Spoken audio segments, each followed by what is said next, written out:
You always need medicine in this war of mine, so it's invaluable to have a character who knows a bit about it. Welcome back to a survivor's guide to this war of mine. Today we will be going through the Pharmacist, the penultimate custom character in the game. So the Pharmacist's trait is that they know much about meds. In essence, that means they get improved recipes for medication, herbal meds, and bandages. This reduces the medical parts, herbs, and components needed, but pure alcohol is still needed for bandages and herbal meds.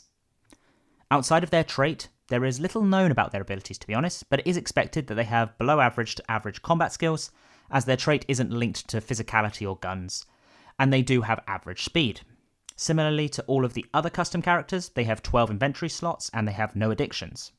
As for their guarding ability, I would put it at C, and I would say that their personality is relatively standard, with the ability to get content and sad depending on your actions as expected. Finally, they are unable to play the guitar.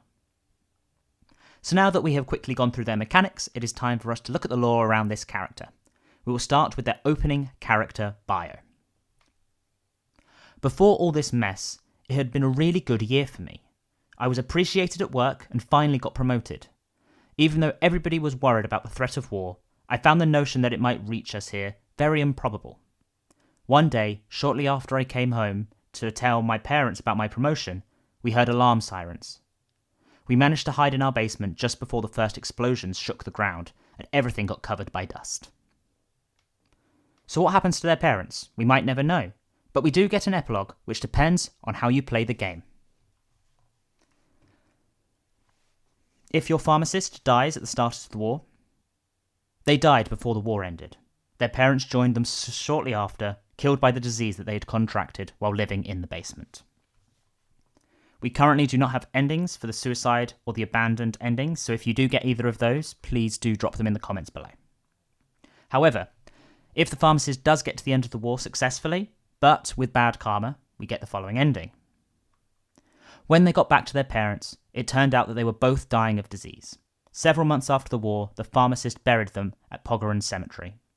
With a heavy heart, they resumed work at the pharmacy, but all the joy and success was gone, replaced by a deep, lingering sadness. If they make it to the end of the war, but are completely depressed by the situation. Although their pharmacist and their family survived the war, not all was well. Living in the basement made their parents contract a serious lung disease. Most of their retirement money went to buying necessary medicines, and the pharmacist had to take the burden of supporting them.